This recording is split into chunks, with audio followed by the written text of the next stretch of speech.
삼성이 줄을 섭니다. LG가 현대중공업이 저 멀리 미국의 거대 석유회사 엑손모빌까지 줄을 섭니다. 이 쟁쟁한 이름들이 다 어디 앞에 서 있느냐?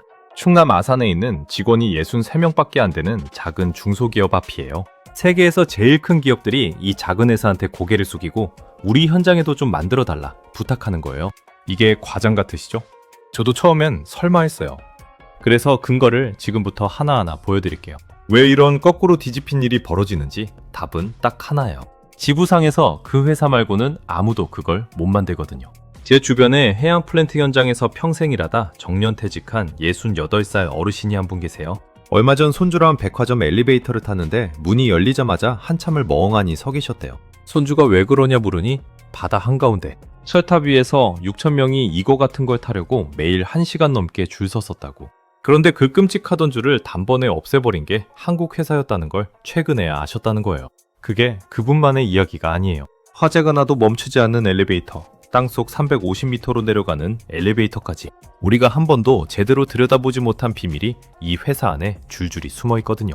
오늘 그 이야기를 처음부터 확인된 사실만 가지고 차분하게 풀어드릴게요. 여러분은 어떠세요? 살면서 사람 손으로는 도저히 안 되겠다 싶은 그렇게 크고 무거운 짐을 옮겨야 했던 막막한 순간이 한 번쯤 있으셨을 거예요. 그 기억을 떠올리며 들어주시면 오늘 이야기가 훨씬 실감날 거예요. 자, 그럼 이 회사가 어떻게 세계를 줄 세웠는지 그 첫 이야기로 들어가 볼게요. 회사 이름은 송산 특수 엘리베이터예요. 줄여서 송산이라고 부를게요. 1994년에 세워졌고 충남 아산에 자리를 잡고 있어요.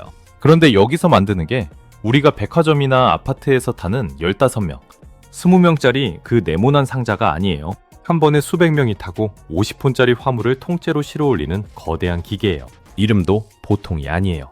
성경에 나오는 거인 골리앗에서 따온 골리앗 엘리베이터예요. 이게 진짜 무서운 이유를 한 장면으로 보여드릴게요. 망망대해에 거대한 철골 구조물을 세워놓고 그 위에서 수천 명이 매일 수백 미터 높이를 오르내리며 석유를 뽑아 올리는 곳 해양 플랜트라고 해요. 여기서 일반 엘리베이터로 6,000명을 다 옮기려면 출근하는 데만 1시간이 훌쩍 넘어가요. 점심때 또 그만큼, 퇴근할 때 또 그만큼. 하루에 엘리베이터 기다리는 시간만 몇 시간이 그냥 날아가는 거예요.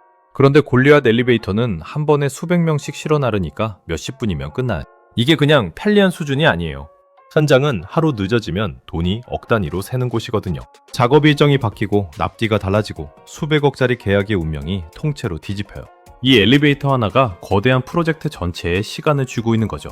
자, 그런데 이게 단순히 크기만 큰 게 아니에요. 진짜 어려운 건 따로 있어요. 보통 엘리베이터는 건물 안에 있잖아요. 비도 안 맞고 바람도 안 불고 온도도 일정한 실내에서만 움직여요. 그런데 골리앗 엘리베이터가 들어가는 곳은 바다 한가운데예요. 소금기 가득한 바닷바람이 사정없이 몰아치고 영하의 추위와 폭우가 번갈아 덮쳐요. 그 험한 데서도 멈추질 않아요. 어떻게 그게 가능하냐? 핵심 중 하나가 바람을 견디는 설계예요. 여러분, 자동차로 고속도로를 시속 180km로 달릴 때 창밖으로 손을 내밀면 손이 뒤로 확 꺾이잖아요. 해양 플랫폼이 강풍이 딱 그 정도 압력이에요. 그 무지막지한 바람 속에서 50톤짜리 화물을 싣고도 끄떡없이 오르내려요. 게다가 설치하는 방식도 남달라요. 보통은 거대한 엘리베이터 하나 세우려면 땅 파고 콘크리트 기초공사부터 해야 하는데 송산은 엘리베이터 전체를 하나의 덩어리로 미리 만들어 놓고 현장에 그냥 꽂기만 하면 되게 만들었어요. 휴대폰 충전기를 콘센트에 꽂으면 바로 충전되듯이요. 이 방식을 세계 최초로 적용한 게 송산이에요. 이제 숫자로 짚어볼게요. 이 회사의 2025년 매출은 약 240억 원, 영업이익은 25억 원, 직원은 63명이에요. 기업 정보를 모아둔 여러 곳에서 똑같이 나오는 숫자예요.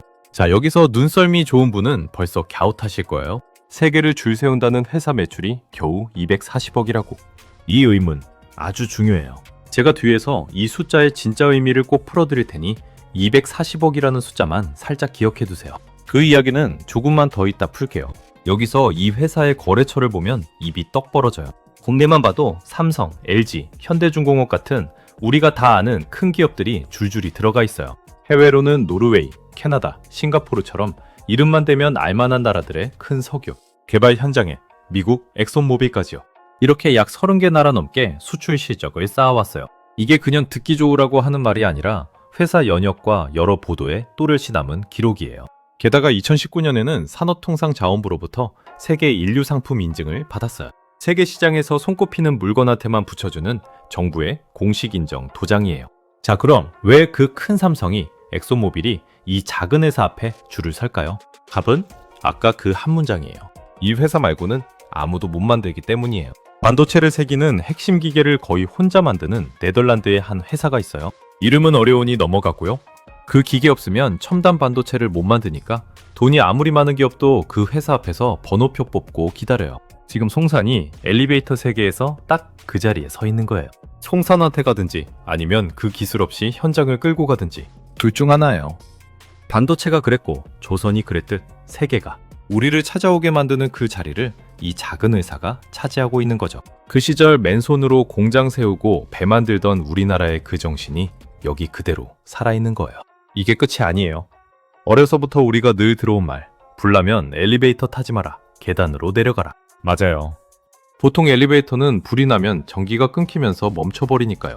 사실은 송산이 그 상식을 정면으로 뒤집었어요. 화재가 나도 멈추지 않는 엘리베이터를 만든 거예요. 열과 연기를 막는 장치, 화재를 감지하는 센서, 폭발에도 견디는 전기장치까지 들어가 있어요. 김기영 대표의 설명으로는 불이 나도 최소 3시간 이상 버틸 수 있다고 해요. 이게 그냥 아이디어로 끝난 게 아니라 2018년에 한국에서 2020년에는 미국 특허청에서도 특허를 받았어요. 매일경제를 비롯한 여러 매체가 보도한 사실이에요. 한번 떠올려 보세요. 우리가 뉴스에서 본 그 끔찍한 고층 빌딩 화재들요. 계단은 연기로 가득 차서 못 내려가고 옥상에서 헬기를 기다려도 연기 때문에 못 내려앉고 그렇게 빠져나오지 못한 분들이 얼마나 많았어요. 그 막막한 상황을 풀어보겠다고 만든 게 이 화재용 엘리베이터예요. 지금은 폭발 위험이 늘 도사리는 롯데, 한화, 현대, LG 같은 큰 석유화학 공장에 납품되고 있어요. 우리가 다 아는 큰 회사들이죠. 불이 나도 작동하는 엘리베이터가 사람 목숨을 지키는 마지막 안전장치가 되는 거예요. 이 회사가 가진 승강기 특허만 60개가 넘어요. 세계 최초라는 수식어가 붙은 제품이 한둘이 아닌 데는 다 이유가 있는 거죠. 자, 여기까지 들으시면 자연스럽게 떠오르는 게 있을 거예요. 도대체 이 회사가 어떻게 이런 기술을 다 갖게 됐을까? 이걸 만든 사람은 누구일까? 사실 이 이야기에서 가장 흥미로운 대목이 거기에요. 한 소년의 인생을 통째로 바꿔놓은 어느 날의 짧은 만남에서 시작되거든요. 김기영 대표는 1960년 대전에서 태어났어요. 초등학교, 중학교 내내 전교 1등을 놓친 적이 없을 만큼 머리가 비상한 아이였어요.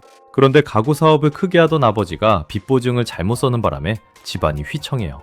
그 시절을 겪으신 분이라면 이 대목에서 가슴이 먹먹하실 거예요.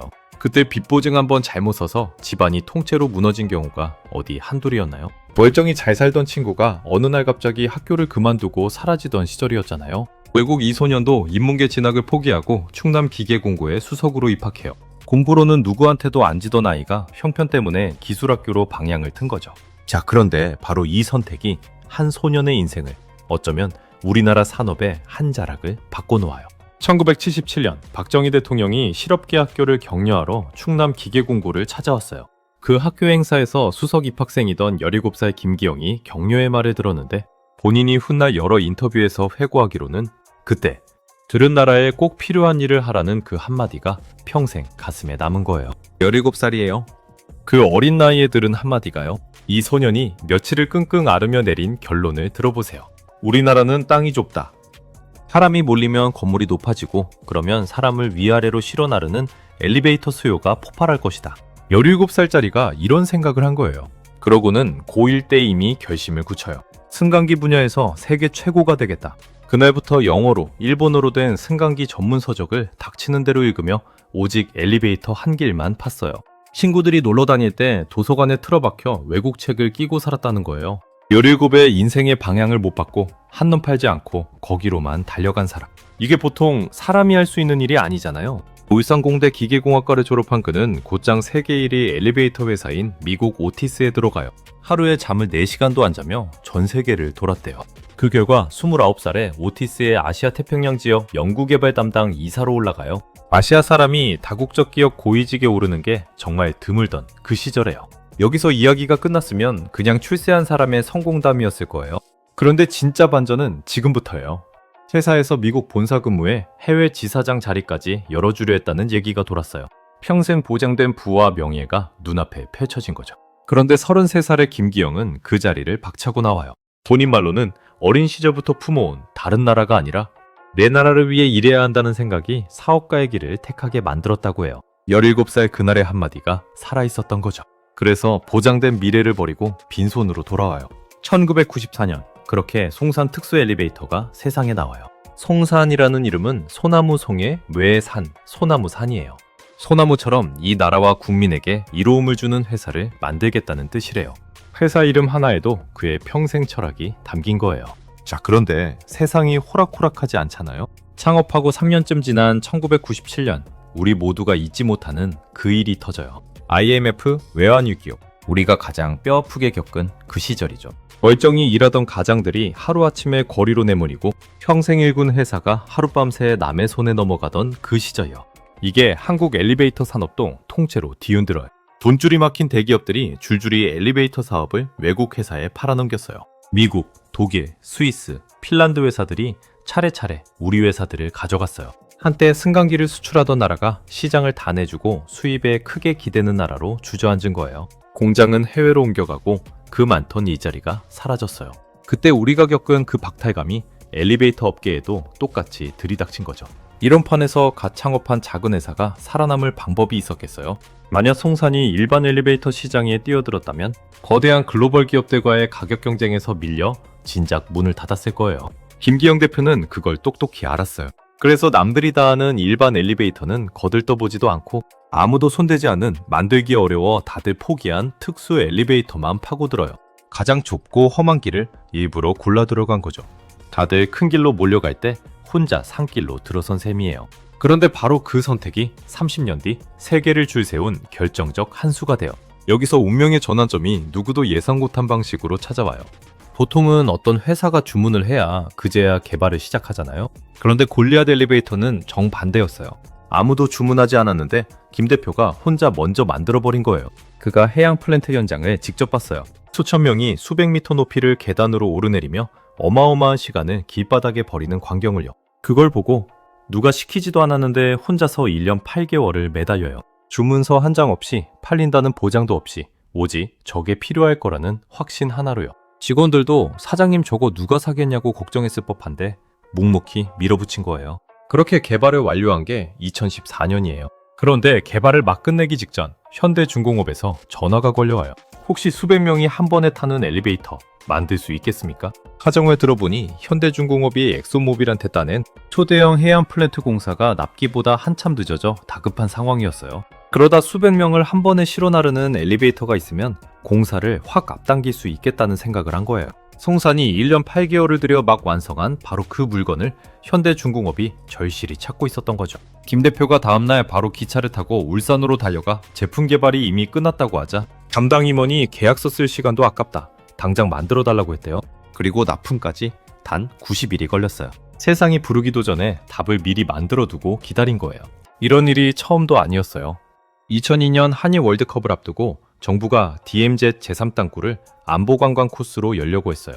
그런데 땅속 350m 아래 좁고 가파른 땅굴에 사람을 안전하게 실어 나를 방법이 없었어요. 파주시가 오티스를 비롯한 네로라하는 회사에 다 물어봤는데 하나같이 불가능하다고 거절했어요. 그런데 오티스 본사가 거절하면서 이런 말을 남겼다고 해요. 그건 우리도 못한다. 너희 나라에 김기영이 있지 않냐? 이 일화는 김 대표 본인이 여러 인터뷰에서 밝힌 내용이에요. 세계 1위 회사가 자기들도 못하는 일을 해낼 사람으로 자기들이 데리고 있던 인재를 지목한 거죠. 세계 유수의 회사들이 다 거절한 그 일을 김 대표는 연락받고 석 달 반 만에 해냈어요. 땅속 350m로 내려가는 경사형 엘리베이터를요. 이건 회사 연역에도 또렷이 기록된 사실이에요. 첫 손님은 월드컵 때 우리나라를 찾은 미국 축구 국가대표팀이었고요. 여기까지 보면 이 회사의 본질이 보여요. 남이 시키는 대로 만드는 하청이 아니라 스스로 만드는 독자 기술. 뒤주는 게 아니라 앞서 길을 여는 선도. 그리고 주문 전에 미리 만들어두는 앞선 도전. 이 세 가지가 이 작은 회사를 세계 유일의 기술을 가진 회사로 만든 비밀이에요. 그냥 운이 좋았던 게 아니라 17살 그날의 다짐부터 30년을 한 길로 달려온 결과인 거죠.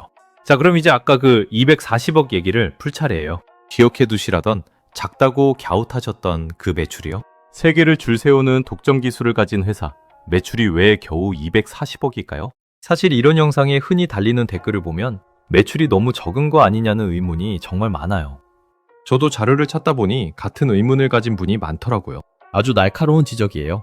그래서 좋은 게 좋은 거라고 덮지 않고 솔직하게 짚어드릴게요. 왜 작을까요? 골리앗 엘리베이터 한 대 값이 워낙 비싸니까 1년에 몇 대 안 팔아도 매출의 상당 부분이 채워지는 구조거든요. 거꾸로 말하면 이 거대한 엘리베이터가 필요한 현장 자체가 자주 생기는 게 아니라는 뜻이에요. 해안 플랜트나 초대형 반도체 공장이 매년 수백 개씩 세워지는 건 아니잖아요. 시장 자체가 좁고 특수한 거예요. 다만 균형 잡힌 시각이 필요해요. 매출이 작다고 회사가 부실하다는 뜻은 아니에요. 처음 40억을 팔아서 25억이 남으니까 100원어치 팔면 10원이 남는 셈이에요. 이 정도면 작은 회사치곤 아주 알찬 거죠. 세계 유일의 기술과 회사의 덩치는 별개의 이야기인 거예요. 우리가 영상만 보고 어마어마한 거대 기업을 상상하면 실제 모습과는 차이가 큰 거죠. 또 하나 솔직히 짚을 게 있어요. 특허가 100개 가까이 있다지만 특허가 영원한 방패는 아니에요. 우리가 반도체에서 배터리에서 뼈저리게 겪었잖아요. 어렵게 개발해 놓으면 누군가 베끼는 속도가 더 빠르더라는 거야.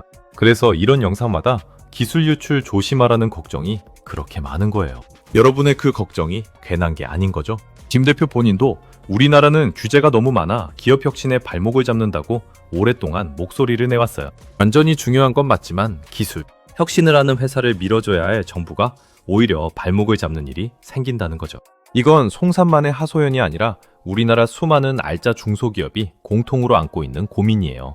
그런데 제가 이런 어두운 면을 말씀드린다고 앞날을 어둡게만 보는 건 아니에요. 오히려 반대예요.